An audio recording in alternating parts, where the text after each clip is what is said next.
반갑습니다. 오늘은 이제 하나님의 사자 말라기, 구속사적으로 본 말라기, 하나님의 사자 뜻을 가지고 있는 이름이죠. 1장, 2장, 3장에 이어서 이제 오늘 마지막 장 4장을 시작하도록 하겠습니다. 그동안 1장, 2장, 3장을 통해서 같이 많이 은혜를 받았습니다. 늘 함께 해주시는 우리 믿음의 형제자매 여러분들께 진심으로 감사를 드립니다. 자, 오늘 이 시간에 이제 말라기서 4장, 하나님의 은혜로운 약속의 장입니다. 같이 본문을 같이 읽도록 하시겠습니다. 먼저 1절로부터 6절까지 세례 요한의 출현과 메시아 등장 예언에 대한 말씀 시작합니다. 만군의 여호와가 이르노라. 보라, 극렬한 풀무불 같은 날이 이르르니 교만한 자와 악을 행하는 자는 다 촉에 같을 것이라. 그 이르는 날이 그들을 살라. 그 뿌리와 가지를 남기지 아니할 것이로되 내 이름을 경외하는 너희에게는 의로운 해가 떠올라서 치료하는 광선을 발하리니 너희가 나가서 외양간에서 나온 송아지같이 뛰리라. 또 너희가 악인을 밟을 것이니 그들이 나의 정한 날에 너의 발바닥 밑에 재와 같으리라. 만군의 여호와의 말이니라. 너희는 내가 호렙에서 온 이스라엘을 위하여 내 종 모세에게 명한 법, 곧 율례와 법도를 기억하라. 보라, 여호와의 크고 두려운 날이 이르기 전에 내가 선지 엘리야를 너희에게 보내리니 그가 아비의 마음을 자녀에게로 돌이키게 하고 자녀들의 마음을 그들의 아비에게로 돌이키게 하리라. 돌이키지 아니하면 두렵건대 내가 와서 저주로 그 땅을 칠까 하노라 하시니라. 아멘. 자, 이제 절수를 살펴보도록 하겠습니다. 1절, 극렬한 풀무불 같은 날. 이른바 여호와의 날로서 하나님께서 공의로서 악인을 철저히 심판하시는 날이죠. 예수님의 재림 때 악인을 영영한 불에 던지는 이 같은 풀무불 같은 심판의 사역은 최종적으로 이루어질 것입니다. 촉에, 마른 풀 또는 쭉정이를 가리키는데요. 이것은 불같은 심판을 견디지 못합니다. 의로운 해, 메시아 예수님을 가리키는데 성경 문학상 빛나는 해는 의의 상징입니다. 치료하는 광선을 발하니니 장차 오실 메시아 예수님의 사역은 영육간에 병든 자를 의의 광선으로 치유하는 일임을 보여줍니다. 과연 예수님은 참 의원으로서 이 땅에 오셨습니다. 마태복음 9장 12절로부터 13절이에요. 자, 3절에 너희가 악인을 밟을 것이니 의로운 해 예수 그리스도의 사역으로 인해 빛의 자녀된 성도들이 어두움 가운데 처한 악인들을 능히 이길 것이라는 뜻입니다. 나의 정한 날, 하나님의 공의가 역사 속에 실현되는 여호와의 날, 궁극적으로 그날은 메시아 재림의 날입니다. 4절, 호렙, 여호와께서 친히 강림하사 모세에게 율법을 주셨던 거룩한 성산으로 곧 신의 산을 가리키는데 출애굽기 19장 18절부터 20절이에요. 모세에게 명한 법, 곧 모세 율법으로 이것은 우리를 그리스도에게로 이끌어주는 몽학 선생입니다. 갈라디아서 3장 24절에 따라서 모세 율법을 신실하게 좇아 살면 마침내 그리스도에게 이르게 된다는 것이죠. 5절 여호와의 크고 두려운 날, 여호와의 크신 능력이 펼쳐질 신약 시대를 가리킵니다. 그날의 피날레는 예수님의 재림입니다. 선지자 엘리야, 아합 시대에 활동한 디셉 사람 엘리야가 아니라 메시아 예수님의 앞서 그의 길을 평탄케 하기 위해 왔던 광야의 선구자 세례 요한을 가리키는 겁니다. 이처럼 세례 요한을 엘리야에 비유한 것은 선지자로서 둘의 심령과 능력이 유사하기 때문입니다. 누가복음 1장 17절, 마태복음 11장 14절이에요. 자, 6절 돌이키게 하리라. 메시아 예수님의 앞서 올 세례 요한의 사역은 선지자 없이 400년 이상을 지낸 유대 백성들의 굳은 심령 밭을 부드럽게 일구어주는 일이었습니다. 그것은 곧 회개의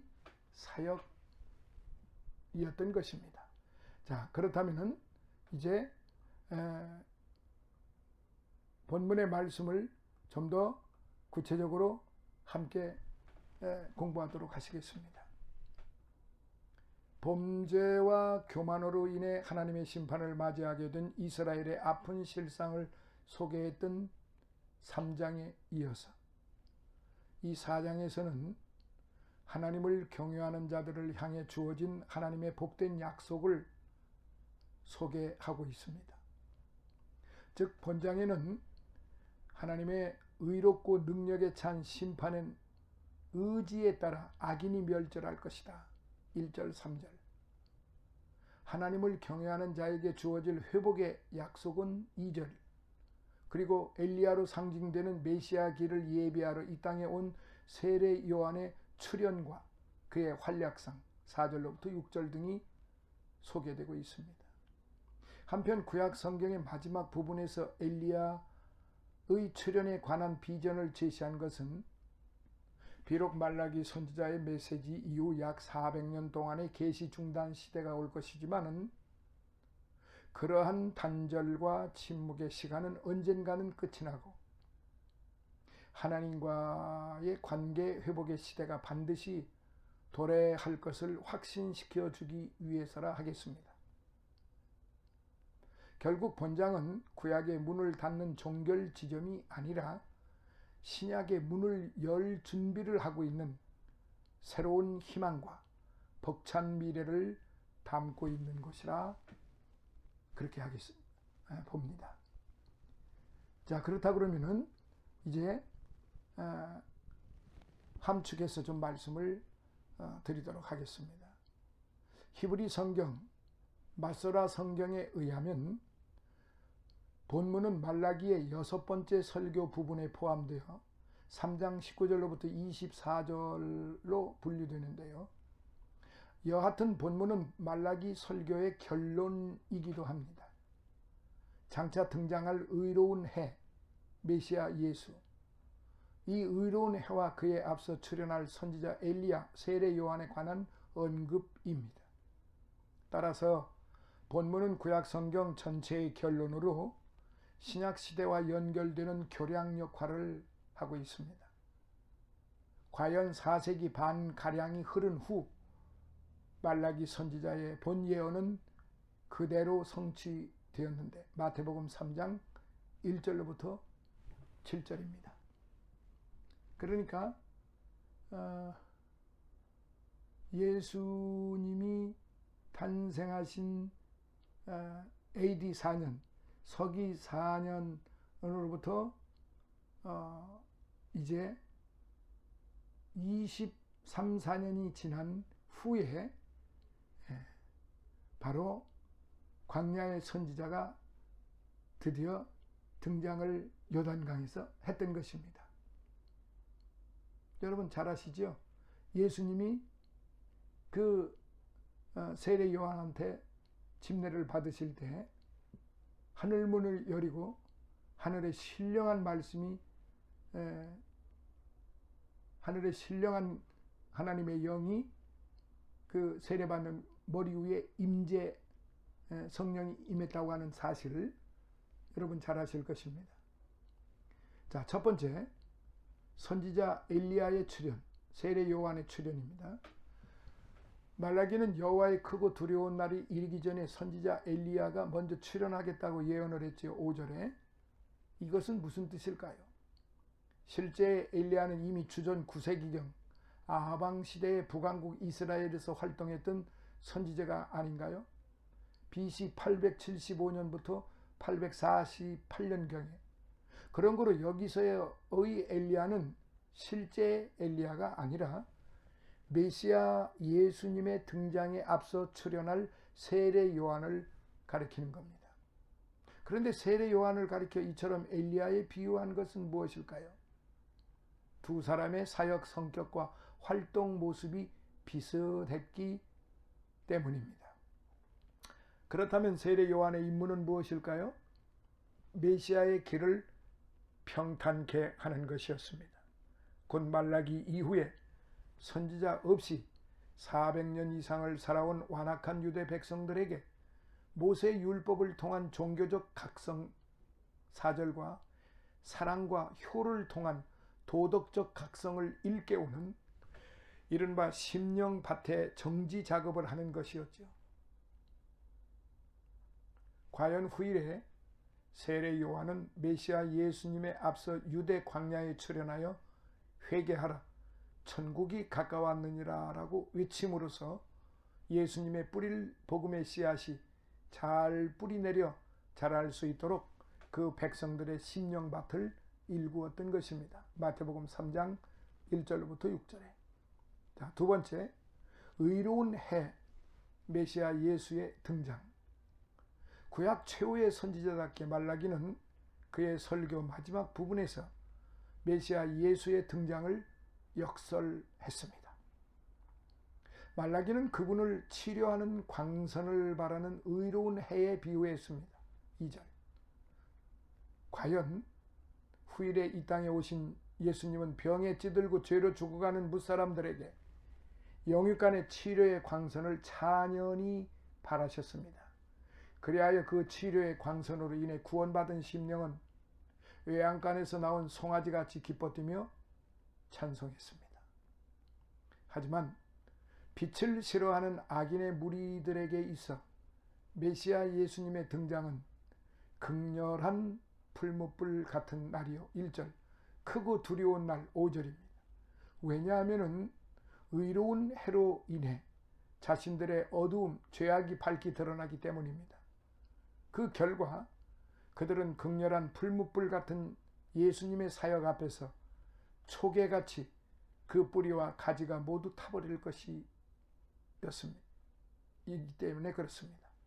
물론 예수님의 초림 때에 있어 이것은 영적 차원에서 되어질 사역입니다.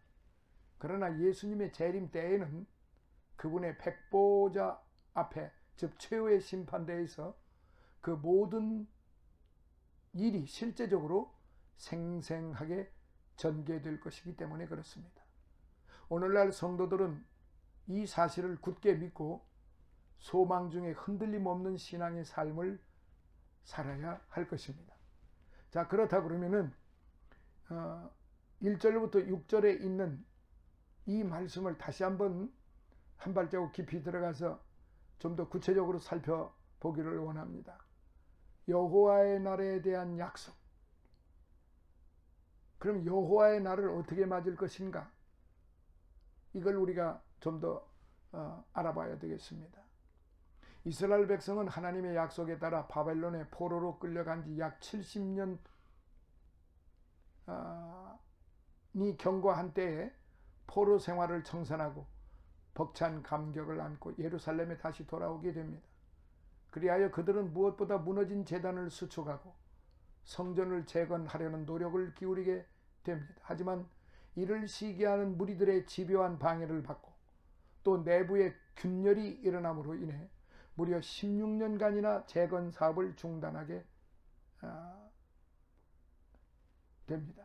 이때 백성들은 자기 생활로 돌아가 성전 재건에 대해 무관심한 채 철저히 자신과 자신의 가족의 평안과 행복을 위해 노력하고 육신적인 행복을 추구하는 일에 매진하였습니다.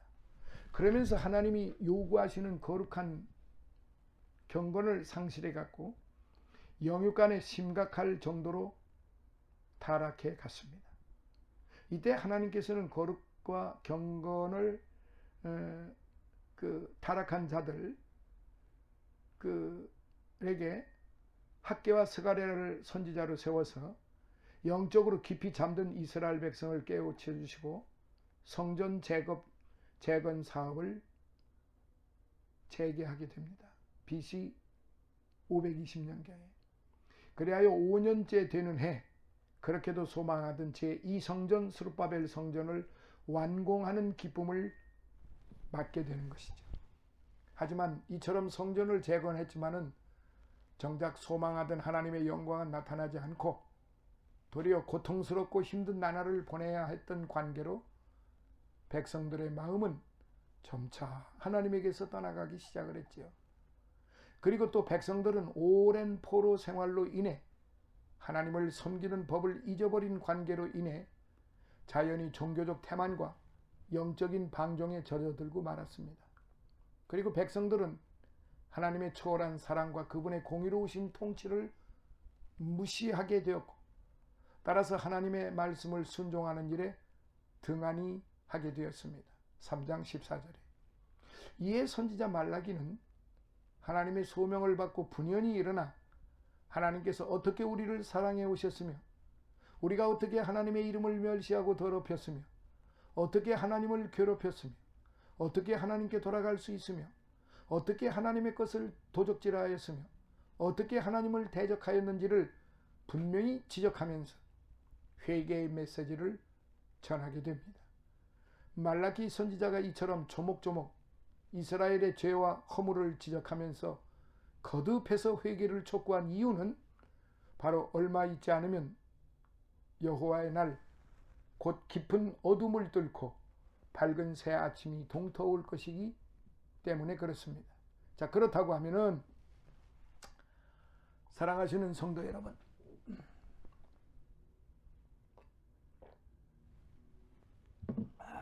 죄송합니다. 물 한 잔 좀 먹었습니다. 본문을 통해 여호와 하나님이 예비하신 한날에 대한 실상을 살펴보고 하나님께서 하나님의 백성에게 약속하신 그 약속이 무엇인지를 다시 한번 살펴보기로 하겠습니다. 첫째, 1절 3절. 여호와의 날은 악인에게는 극렬한 심판의 날이 될 것입니다. 이스라엘 백성들은 온전한 신앙을 상실한 관계로 해서 매사에 그릇된 가치관과 판단을 가지게 되었어요. 특히 그들은 하나님이 없이도 살아가는 교만한 자, 온갖 악을 행하는 자가 이 땅에서 더 행복하고 멋들어지게 살아간다고 생각하여 하나님 신앙하는 일을 아예 포기하고자 했던 것입니다. 그들은 하나님을 섬기는 것은 물질적으로 아무런 도움이 되지 않는다고 불평하고 하나님을 떠나가고자 했던 것입니다. 이에 하나님께서는 그들의 악하고 그릇된 생각을 교정하시고 심판하시며 또 하나님의 공의로운 통치가 계속되고 있다는 사실을 분명히 밝히기 위해 이 땅에서 번창하며 교만히 행하던 악인들을 멸절하실 하나님의 날이 반드시 도래할 것임을 천명하시게 됩니다. 특히 하나님은 그날을 가리켜 극렬한 풀무불 같은 날이라고 선언하셨습니다. 극렬한 풀무불, 그것은 다니엘의 세 친구인 사드락과 메삭과 아벳느고를 태우기 위해 평소보다 7배나 더 뜨겁게 예비했던 엄청난 화염과 열기를 연상시키는 불입니다. 다니엘서 3장 19절로부터 27절에 있는 말씀. 정녕 이 불은 하나님의 공의로우신 심판 의지를 강력히 내비춰주는 것입니다. 그렇습니다. 하나님은 이 땅을 심판하시기 위해 공의의 칼을 빼어 드시는 날에 뿌리와 가지를 남기지 않고 모든 악인들을 순식간에 다 심판하실 것입니다. 하나님은 그날의 악인들을 모조리 밟으시어 완전히 멸망시키실 것입니다. 자, 두 번째 2절로부터 3절. 여호와의 날은 의인에게는 구원과 회복의 날이 될 것입니다. 하나님의 심판에서는 이중적 의미가 담겨 있어요. 하나님께서 이처럼 악인들을 철저히 멸망시키시고 모든 불의와 부패를 일소하시는 궁극적인 목적은 바로 하나님의 언약 백성에게 완전한 구원과 한없는 축복을 허락하시기 위해서입니다. 하나님은 하나님의 날에 모든 악인들을 심판하시고 멸망시키실 것이지만 하나님의 이름을 경외하는 자들에게는 의로운 해를 비추어 주실 것입니다. 여기서 의로운 해, 공의로운 태양이란 무엇을 뜻합니까? 이는 이 땅의 모든 어두운 죄와 타락과 부패를 일소하시고 절망과 탄식의 밤을 종결지으실 예수 그리스도를 상징하는 것입니다. 그분은 다른 빛의 도움을 받는 반사체로서가 아니라 스스로 빛을 발하시는 발광체요, 빛의 근원이신 그리스도 우리 주님이십니다. 그러므로 오늘 저와 여러분들은 발광체가 아니고 반사체라고 하는 사실을 잊으셔서는 안 됩니다. 반사체가 뭡니까? 자기가 발광체가 아니라는 거죠. 근데 스스로 발광체라고 하는 사람들이 현대 교회에 얼마나 많이 있습니까? 이게 바로 성경에서 말하는 악인들입니다. 악행을 저지르는 거죠. 발광체라고 말하는 사람들, 내가 발광체다 이렇게 말하지 않는다 할지라도 하나님을 불신하고 불신앙하고 하나님의 뜻을 거역하는 자, 하나님의 것을 도적질하는 자, 결국 그들은 스스로 발광체라고 생각을 하기 때문에 그 짓을 하는 것입니다. 온갖 사수를 다 부리면서도, 온갖 거짓을, 온갖 사기를 다 치면서도, 온갖 사람들을 속여 먹으면서도 자신들이 아무런 잘못이 없다고 우겨대는 이 사람들이야말로 악인들이고 악행을 저지르는 자들이고 멸망할 자들입니다. 성경의 말씀입니다. 이거 제 말이 아니에요. 성경의 말씀입니다. 그러므로 오늘 저와 여러분들은, 우리 존귀함을 받는 거룩하고 보배로운 성도님들은 발광체가 되어서는 안 됩니다. 그렇게 되지도 않겠지만요. 오늘 저와 여러분들은 반사체이라는 사실, 반사체가 뭡니까? 빛을 받아서, 발광체로부터 빛을 받아서 여러 가지 빛으로 뿜어주는 것이, 다시 비추어 주는 것입니다. 그러므로 우리의 역할이, 반사체의 역할이 큰 것입니다. 진정 그리스도 예수님께서는 치료하는 광선, 곧 구원하고 회복하는 광선을 이 땅에 발하심으로써 모든 상한 심령을 치유하실 것이요 모든 절망적인 영혼을 소생시켜 주실 것입니다. 정녕 이 빛에 쪼임받은 자들은 그 누가 되었든 그 어떤 흉악한 죄인일지라도 마치 애양간에서 나오는 송아지같이 해방과 자유와 생명을 마음껏 호흡하며 즐겁게 뛰놀게 될 것입니다. 사도행전 3장 1절로부터 10절. 사랑하시는 성도 여러분, 그렇습니다. 죄의 무거운 짐, 사망의 노예라는 무거운 짐을 지고 어둠 속에서 방황하며 허덕이던 죄인이 생명과 자유와 진리의 참 빛이신 예수를 만나 그분의 치료하는 강선을 쪼이기만 되면은 그 감격과 그 감동은 마치 코피 불려 외양간에서 노임받은 송아지처럼 온 들판을 껑충껑충 뛰어다닐 것입니다. 그리고 모든 죄와 고통에서 해방된 그 기쁨으로 하나님을 높이 찬양하게 될 것이란 말입니다. 정녕 우리 성도들은 예수 그리스도를 구주로 받아들인 바로 그러한 체험을 이미 경험했습니다. 그리고 이 역사를 최종적으로 마감하시는 여호와의 날에 우리는 더 크고 완전한 기쁨을 맛보게 될 것입니다. 그렇다면 어찌 우리가 이 기쁨과 이 큰 소망을 포기할 수 있단 말입니까? 세 번째, 4절로부터 6절. 여호와의 날을 기쁨으로 맞기 위해 율법을 기억하고 죄를 청산해야 합니다. 하나님께서는 이스라엘 백성이 하나님의 법에 떠났다고 비난하셨습니다. 그리고 그들에게 예비된 심판을 선언하기도 하셨습니다. 그렇다면 하나님은 이스라엘을 완전히 포기하셨단 말입니까? 절대 그렇지 않습니다.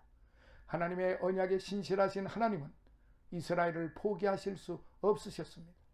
하나님은 이스라엘 백성에게 심판을 면하고 하나님의 날을, 여호와의 날을 기쁨으로 맞을 수 있는 방법을 가르쳐 주셨어요. 첫째, 하나님의 율법을 온전한 마음으로 지키는 것. 율법을 지킨다 하면 결국 하나님의 절대 주권을 인정하고 삶의 좌표를 하나님께로 확고히 정하는 자기 개혁의 한 표현입니다. 그렇습니다.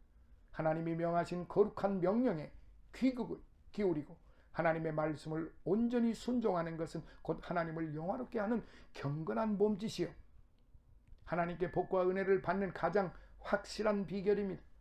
그렇다면 정녕 자신의 고집과 교만을 벗어버리고 또 세상의 온갖 추악하고 악한 사상과 생각들을 떨쳐버리고 오직 하나님 말씀 앞에 무릎 꿇는 자만이 하나님의 날을 기쁨으로 맞이할 수 있는 것입니다. 둘째, 자신들의 죄를 깊이 인식하고 모든 허물과 죄를 참회하는 것입니다. 하나님은 하나님의 날이 이르기 전에 선지자 엘리야를 보냈을 것이라 하셨습니다. 여기 선지 엘리야란 디셉 사람 엘리야의 육체를 가진 자가 아니라 엘리야와 같은 영과 능력을 가지고 엘리야와 같은 성격과 사역을 행할 자를 가리키는 것입니다. 이는 바로 세례 요한을 가리킵니다. 이 세례 요한은 이스라엘 백성의 죄와 허물을 책망하며 그들로 하여금 회개케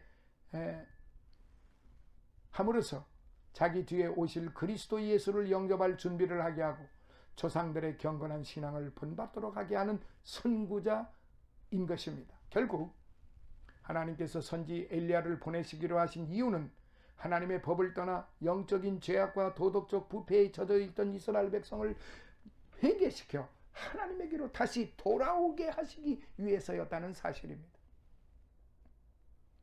그렇습니다. 의로운 해가 떠오르는 희망의 새 아침을 기쁨으로 맞이하기 위해서는 무엇보다도 하나님과 관계를 해치는 모든 죄와 허물을 회개하고 참회해야 합니다. 하나님은 죄인을 영접하시되 회개하는 죄인, 자기 허물에 대하여 철저히 참회하는 죄인을 영접하신다는 사실을 잊어서는 안 됩니다. 자, 이제 결론으로 말씀드리겠습니다. 사랑하시는 성도 여러분, 우리가 사는 이 세상의 역사는 세상 사람들이 기대하는 것처럼 마냥 계속되는 것이 아니에요. 물론 그날이 언제 있는지 아무도 모릅니다만 어떻든 이 역사는 반드시 끝날 날이 있을 것입니다. 이것은 성경의 역사관입니다. 그렇다면 이 세상의 역사의 끝날은 과연 어떤 날입니까? 성경은 그날을 심판의 날인 동시에 구원의 날임을 강조하고 있습니다. 다시 말하면 하나님을 믿지 않고 죄에 심취했던 악인에게는 처절한 고통과 심판의 날이 될 것이지만 하나님을 끝까지 신앙하는 의인들에게는 벅찬 희망과 기쁨과 구원의 날이 될 것임을 강조하고 있습니다. 그렇다면 오늘 저와 여러분은 하나님이 정하신 그날을 과연 어떤 모습으로 맞이하시겠습니까?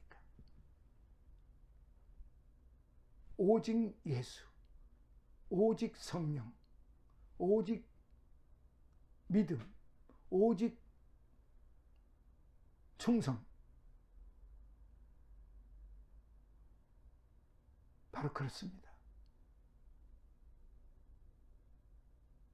오직 예수 그리스도만이, 그분만을 믿고 그분의 말씀대로 살아가는 것만이 바로 하나님이 정하신 그날을 맞이할 수 있는 거룩하고 보배롭고 존귀한 성도들인 것입니다. 우리 모두 이날을 고대하면서 이 땅에 있는 동안 최선을 다하여 맡은 바 사명을 잘 감당하고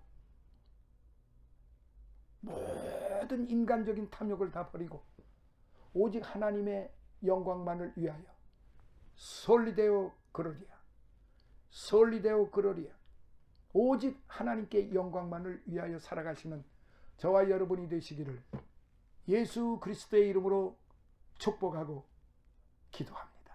아멘. 할렐루야. 이렇게 해서 이제 구속사적으로 본 말라기, 하나님의 사자, 이 말라기서를 이렇게 해서 다 마쳤습니다. 여기까지 함께 해주신 우리 해외에 계시는 동포 여러분, 성도님들, 국내에 계시는 우리 믿음의 형제 자매 여러분, 2년 전서부터 같이 함께 공부해 주셨던 우리 성도 여러분, 이 안에 목사님들, 장로님들, 권사님들, 집사님들, 모든 성도님들, 때로는 믿지 아니하신 아직 예수님을 영접지 못하신 분들도 늘 함께 해주시고 계신다는 사실 제가 잘 알고 있습니다. 매월 3,000여 명에 가까우신 우리의 성도님들이 함께 해주시고 계십니다. 사랑하시는 성도 여러분, 정말로 감사드립니다. 이제 이 말라기서가 마무리가 되었으므로 이 말라기서와 400년간의 그 중간사가 있는데 그것은 제가 텍스트로 다 올려드리겠습니다. 과거 전에 했던 것처럼 그 중간사 400년사를 텍스트로 잘 정리해서 잘 제가 올려드리겠습니다. 그리고 나서 마태복음, 마가복음, 누가복음, 요한복음, 복음서로 바로 이어져서 우리의 구세주이신 예수 그리스도의 사역에 대해서, 그분의 오심과 그분의 사역하심에 대해서 다시 여러분들과 함께 하겠습니다. 감사합니다. 할렐루야. 다시 만나게 되겠습니다.